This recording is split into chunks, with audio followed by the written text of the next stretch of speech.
Good morning, student. We are continuing our second chapter. It's the life processes in living organism.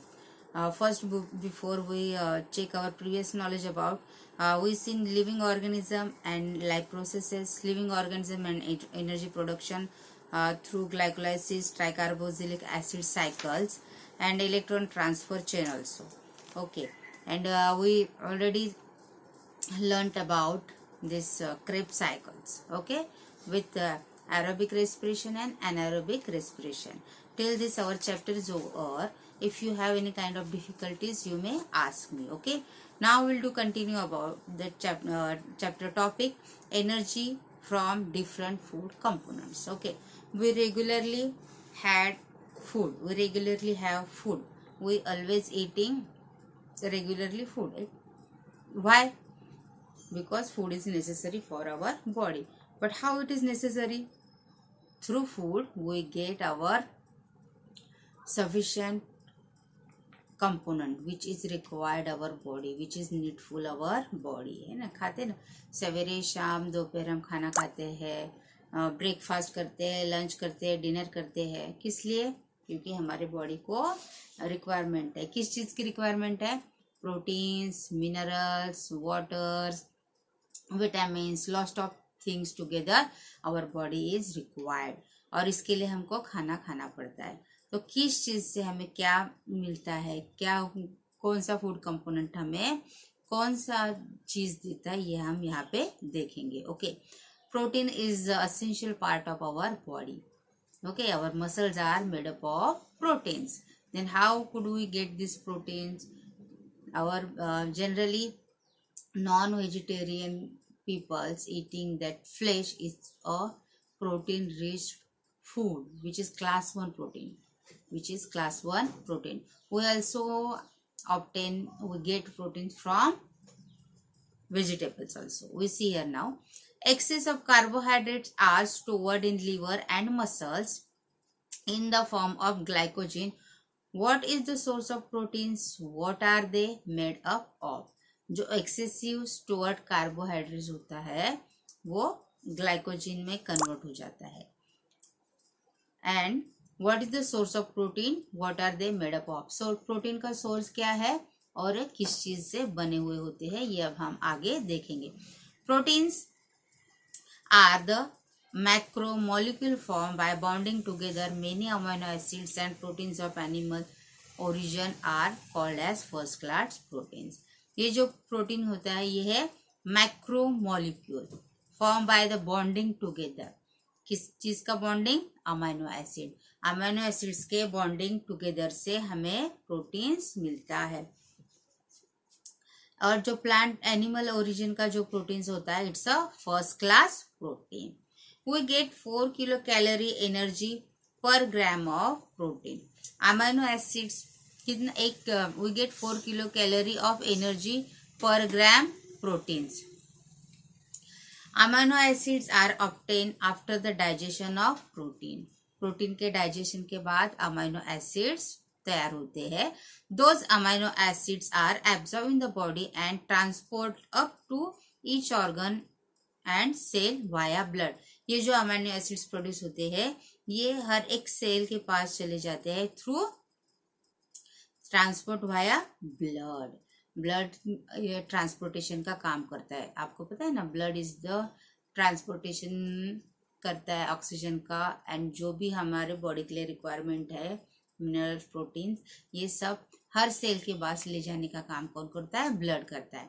Blood में आपको पता है 90% water होता है. That's why we always hydrate our body by drinking lots of water. We must. From this amino acids organs and cell produce various proteins necessary for themselves and the whole body. और इसके इस्तेमाल से each and every cells made their own proteins which is necessary for their whole their requirement, which is necessary to fulfill their requirement. उस तरह का protein हर एक cell बनाती है with the help of this amino acids. Those examples are given in the following diagram. You please see, go through this diagram 2.4. Proteins and different amino acids obtain. यहाँ पे है amino acids, skin, melanin and creatine. पता है ना melanin की कमी से कौन सी बीमारी होती है, क्रिएटिन की कमी से कौन सी बीमारी होती है ना, स्किन डिसीजेस हो सकते हैं। Bones, ocean, then cells, various proteins of cell membrane, various enzymes. Then pancreas, insulin and trypsin. आपको पता है ना इंसुलिन क्या होता है, it's a important part of our digestive juices, digestive system में होता है पैनक्रियाज उसका इम्पोर्टेंट पार्ट है। इंसुलिन की कमी की वजह से क्या हो सकता है, डायबिटीज हो सकता है। Pituitary glands, various hormones, muscle actin and myosin flexible proteins and blood, haemoglobin and antibodies, ये सब अमीनो एसिड का यूज करके अपने लिए बनाते हैं। Excess of amino acids obtained from proteins are not stored in the body. जो excess amino acids from proteins are not stored in our body. Body में स्टोर नहीं होते हैं. They are broken down. वो टूट जाते हैं, ब्रेक हो जाते हैं and the ammonia is formed. और अमोनिया फॉर्म होता है. This is eliminated out of the body. और ये हमारे बॉडी से इलिमिनेट किया जाता है. If necessary, excess of proteins are converted into other useful substances like glucose through the process of glucogenesis. जो ये कन्वर्ट भी हो सकता है ग्लूकोज में through the process of glucogenesis in our body. Plant produce the necessary amino acids from the minerals de novo and they thereby produce different proteins. Plant में कौन सा होता है मिनरल, डेनोवा होता है. Denova and thereby produce different proteins with the help of that which is important and coenzyme is Rubisco. Rubisco is present in the plant chloroplast. Plant के chloroplast में क्या होता है, chlorophyll होता है और उसमें क्या होता है, Rubisco नाम का enzymes होता है. Most abundant protein found in nature. Plant तो बहुत है ना, producers बहुत है, which is the basic food. सबका बेसिक फूड है ना, हार्बिवोरस का बेसिक फूड क्या है, प्लांट्स. हमारा बेसिक फूड प्लांट्स है. फिर वो प्लांट्स के ऊपर हार्बिवोरस के ऊपर कंज्यूमर्स डिपेंड करते हैं ना खाने के लिए. तो ये जो है ना प्रोड्यूसर्स का जो प्रोटीन है वो हार्बिवोरस में जाता है. उनके फ्लैश खा के वही प्रोटीन किसे मिलता है, कार्निवोरस को मिलता है. From where do we obtain the lipids. lipids हम कहाँ से मिलते हैं, पाते हैं, और यहाँ पे हम देखेंगे. The substances formed by specific chemical bond between fatty acids and alcohol are called lipids. lipids किसे बोलते हैं, it's a chemical bond between fatty acids and alcohol. They form lipids. Fatty acids are very very important part of our body. fatty acids का इस्तेमाल करके हम convert करके हमें जो चाहिए हम वो डाइजेशन लिपिड्स बना सकते हैं. Okay. Digestion of lipids consume by us is nothing but then conversion into fatty acids and alcohol. Lipids क्या है यहाँ पे, digestion of lipids consume by us is nothing but the conversion into fatty acids and alcohol. Fatty acids are absorb up and distributed everywhere within the body. Fatty acid absorb होते हैं और distribute होते हैं हमारे body में. From those fatty acid different cells produce various substances necessary themself. ये cell जो है फैटी एसिड ले लेते हैं और उनके रिक्वायरमेंट के हिसाब से उन्हें चाहिए वो बनाते हैं. Example, the molecules called as phospholipids which are essential for producing plasma membrane. ये जो फॉस्फोलिपिड्स है वो बहुत इंपॉर्टेंट है क्या बनाने के लिए, plasma membrane. Are form from fatty acid. ये किससे तैयार होता है, फैटी एसिड्स के. Beside fatty acids are use producing hormones like progesterone, oestrogen, testosterone, aldosterone. ये जो हार्मोन्स है ये बहुत इंपॉर्टेंट होते हैं. इनके इम्बैलेंस की वजह से बहुत सारे डिसीजेस हो सकते हैं और ये इनका बैलेंस रखने के लिए, ये बनाने के लिए भी फैटी एसिड्स रिक्वायर्ड है. And the covering around the axon nerve cells. Axon, ये पता है ना, ये नर्व सिस्टम का पार्ट है, हमारे नर्व सिस्टम का पार्ट है. वो बनाने के लिए भी फैटी एसिड्स चाहिए. उसका कवरिंग बनाने के लिए फैटी एसिड्स चाहिए. We get 9 kilo calorie of energy per gram lipids Excess of lipids are stored in adipose connective tissues in the body. Adipose connective tissue कहाँ होती है पता है ना आपको? बोन्स कनेक्टिविटी के लिए आपको फैटी एसिड की जरूरत है. Many times you cannot eat hot food due to inflammation and ulceration in mouth. कभी कभी आप हॉट फूड नहीं खा सकते हो, है ना? क्यों? तो इन्फ्लेमेशन होता है आपको, या तो अल्सर होते हैं माउथ में. Some person experience difficulty in night vision since their childhood और एडोलेसेंस. कोई कोई बच्चा बचपन से ही देख नहीं सकता है या अडल्ट होने के बाद उसे उसके विजन में प्रॉब्लम हो जाती है. ये प्रॉब्लम क्यों होते हैं? Due to some deficiency. Which kind of deficiency we see here? Vitamins are a group of heterogeneous compound. Vitamins क्या होता है? ये ग्रुप है. हेट्रोजीनियस मीन्स बहुत सारे मिला के, होमोजीनियस मीन्स सिंगल. हाँ, होमोजीनियस मिक्सचर, हेट्रोजीनियस मिक्सचर पढ़े ना आपने, like this. The vitamins are a group of heterogeneous compound of which each is essential for the proper operation of various processes in the body. हमारे body में जो भी operation हो रहा है, मीन्स वर्क हो रहा है, उसके लिए ये असेंशियल होता है. There are main 6 type of vitamin. Example A, B, C, D and K. ये विटामिन है 5. Out of this A, D, E and K are fat soluble. ये जो है ये फैट सोलुबल है. Where as B and C are water soluble. Water में घुल मिल जाने वाले होते हैं ये B and C. C vitamin आपको कहाँ पे मिलता है? सिट्रस में. Citric acid from what? Lemon. Lemon juice बनाते हैं ना, वाटर सोलुबल है ना, उसमें से हमको विटामिन C मिलता है. अभी कोरोना का टाइम है तो बहुत सारे लोग बोलते हैं कि विटामिन C की डिफिशियंसी नहीं होनी चाहिए, तो बहुत सारे लोग लेमन जूस पी रहे हैं. It's a water soluble. And vitamin B is also much important. Vitamin B12 हमारे बॉडी के लिए बहुत असेंशियल है. उसके डिफिशियंसी की वजह से ही बहुत सारे प्रॉब्लम हो सकते हैं. We have seen that FADH2 and NADH2 are produced with the processes like glycolysis and Krebs cycle. Krebs cycle में हमने देखा है कि FADH2 and NADH2 बनता है. FADH2 means what?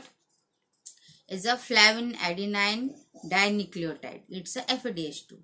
And NADH2 means nicotinamide adenine dinucleotide. Okay, ये glycolysis के process में फॉर्म होते हैं, क्रेब्स साइकिल में फॉर्म होते हैं. Vitamins like riboflavin means vitamin B2 and nicotinamide vitamin B5 are respectively are necessary for their production.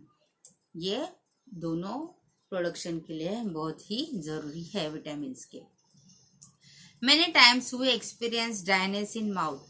बहुत सारों को होता है ना, ड्राइनेस होता है माउथ में, से कुछ खाया पिया नहीं जाता है, टेस्टलेस लगता है. Oral rehydration solution salt, sugar, water is frequently given to person experience loose motion. जिनको लूज मोशन होता है उनको सॉल्ट, शुगर, वाटर का सोल्यूशन देता है और देते हैं. ORS सोल्यूशन बोलते हैं ना उसको. ORS हम घर में भी बना के देते हैं या आपको ORS का पैकेट में मिल जाता है मेडिकल में. तो डिहाइड्रेशन जिनको होता है उनको वो देते हैं. क्यों? To control the water in their body. Water limit जो है, जो वाटर की क्वांटिटी है वो वैसे की वैसी रहनी चाहिए बॉडी में. अगर कम हो गई that person may be going to die, हो सकता है. That's why we need to control the limit of water in your body. We sweat during the summer and heavy exercise. हम स्वेट करते हैं ना, समर सीजन में सबको गर्मी होती है बहुत सारा, तो पसीना निकलता है. और अगर आप विगरस एक्सरसाइज करते तब भी पसीना निकलता है. तो why we sweat it? It's a elimination of things in our body through that sweat, which is not good for our body. There is about 65 to 70% water in our body. Each cell contains 70% of water weight by weight. हर एक cell में वैसे तो 65 to 70% our body is having blood in our body. और blood क्या है? 90% तो उसमें पानी होता है. तो ऐसे ही हर एक सेल में 70% उसका खुद का वेट है, वो पानी का वेट होता है. Blood plasma is also contain 90% of water. Functioning of cells and nearby the whole body disturbed even if there is a little loss of water from the body.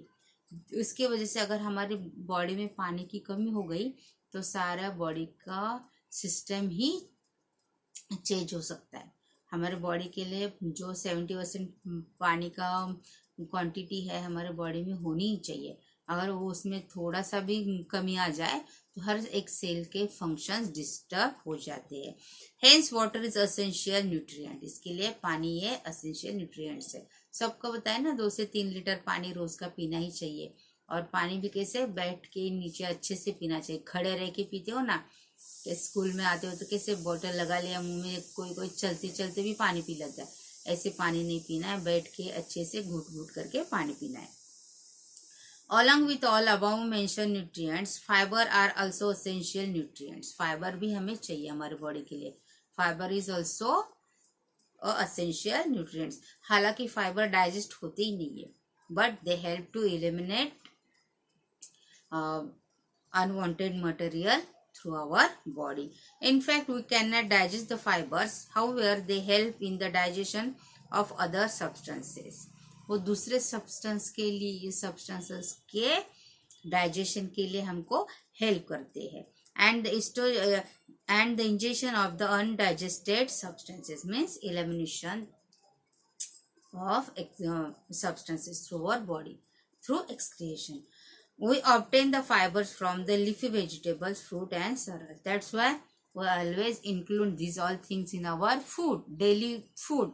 It's a leafy vegetables, fruit and cereals. Okay, it's very very important.